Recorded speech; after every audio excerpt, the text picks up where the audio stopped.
Hello students, in this video we'll see how certain vector analytic functions can be used to construct conformal minimal surfaces. Let's consider a vector holomorphic function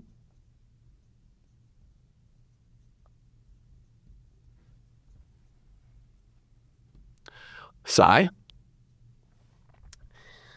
such that, all right, this is psi1, psi2, psi3, so it's a vector holomorphic function such that psi is not equal to 0 on omega, and this region omega is going to be a simply connected region.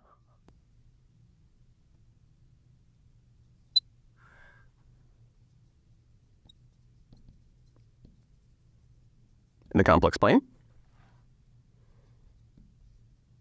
Okay. And furthermore, suppose that the sum of the squares, psi1 squared plus psi2 squared plus psi3 squared is equal to 0. Okay, so I have that condition over here. And so then what we're going to do is then we're going to say then we can find then there is a conformal minimal surface parameterized by R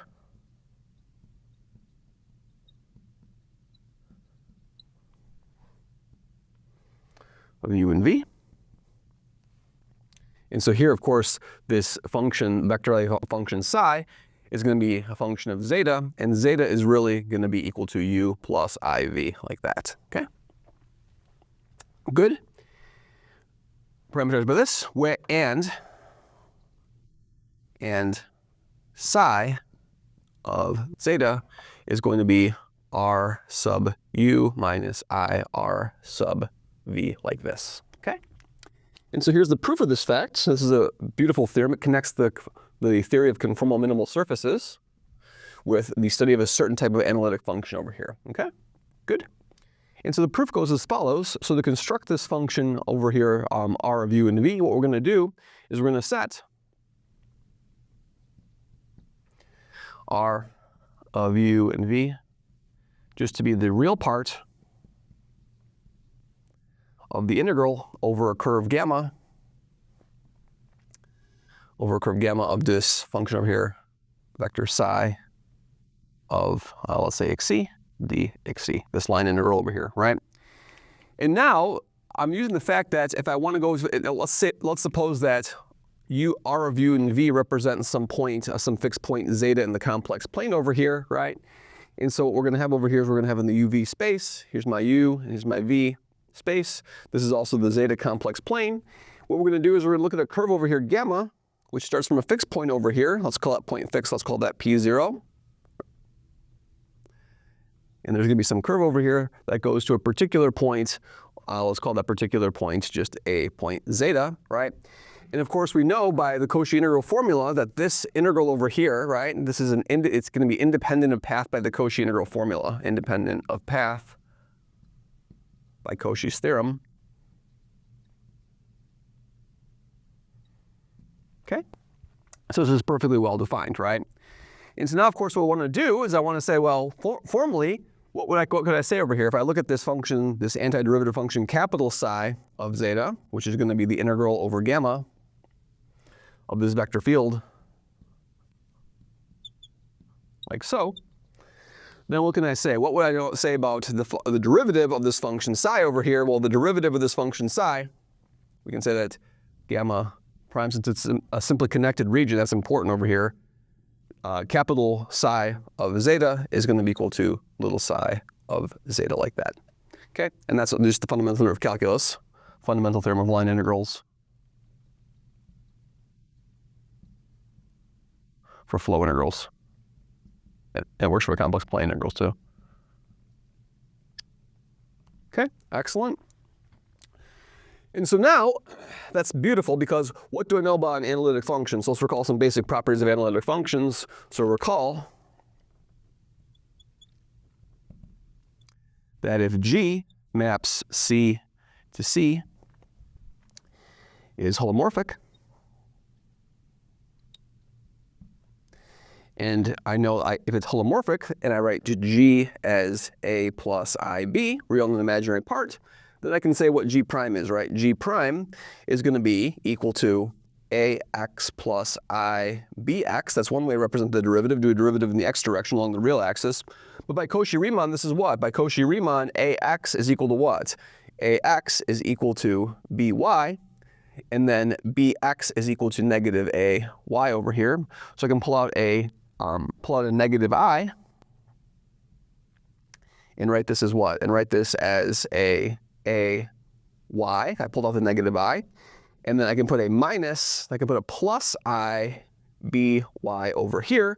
So in other words, it's really the what? It's really either the x derivative of this expression over here, or it's negative I times the y derivative of this expression by Cauchy-Riemann. Okay, so we have two alternate formulations of how we can write the derivative by Cauchy-Riemann. So these are just Cauchy-Riemann over here, Cauchy-Riemann.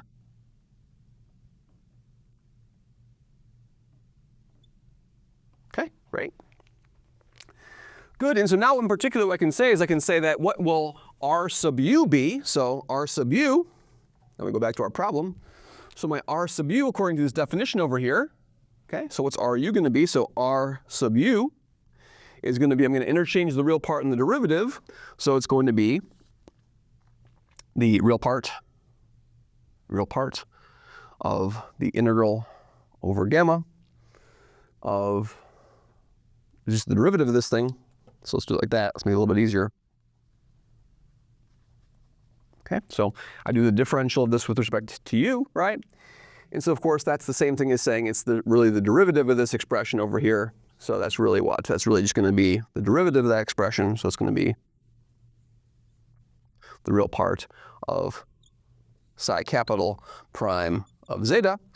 But we know that's going to be what? That's just going to be equal to this gamma over here, right? So in other words, RU is going to be equal to the real part of this vector field over here. And these things are vectors, right? So I should really put vectors everywhere, right? That's a vector, that's a vector, that's a vector, right? Just to be completely pedantic about it. Like so, beautiful. And then analogously what? Analogously, we have that RV is going to be the imaginary part of this thing over here. It's going to be the imaginary part of what?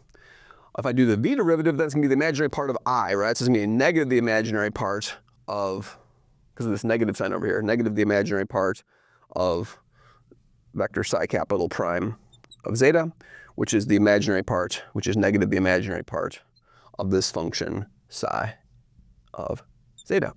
And so what does that prove over here? That proves that this zeta function, or this psi function over here, is really what? Is really RU minus IRV, which is the formulation we want, right?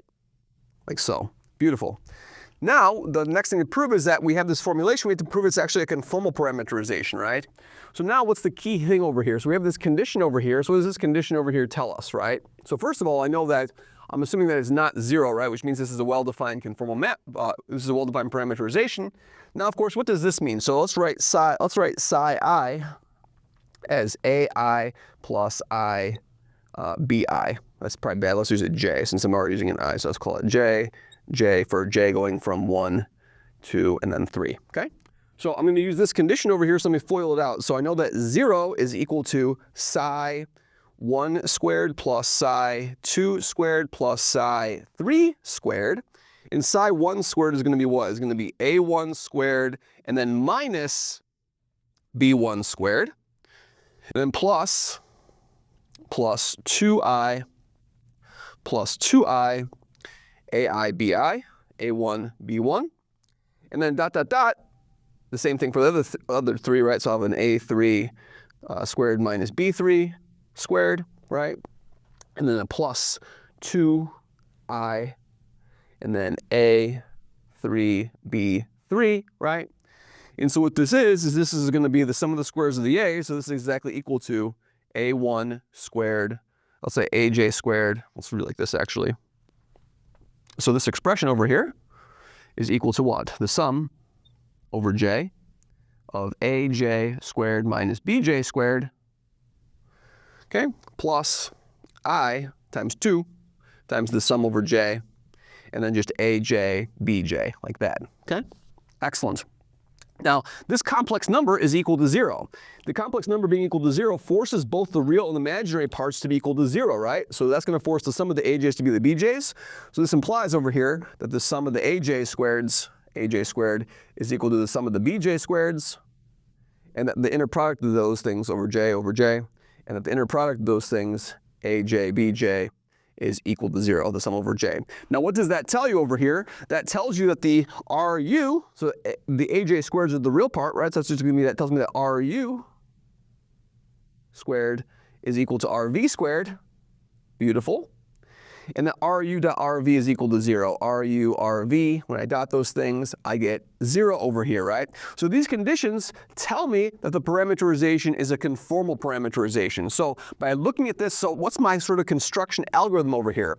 If I can find an analytic vector valued function, a vector holomorphic function, such that the first component squared, second component squared, third component squared is equal to 0, and it's non-zero, then you can integrate that, find an antiderivative of that vector holomorphic function, right? Compute the real part of that, and that will generate for you a surface, right? That surface is necessarily a conformal minimal surface. So now I'm in the business of trying to find a vector holomorphic function or a vector analytic function that satisfies this compatibility condition over here. If I can find such a function, I'm able to construct conformal minimal surfaces. So we'll see in further videos examples of how I can leverage this condition over here to construct examples of minimal surfaces.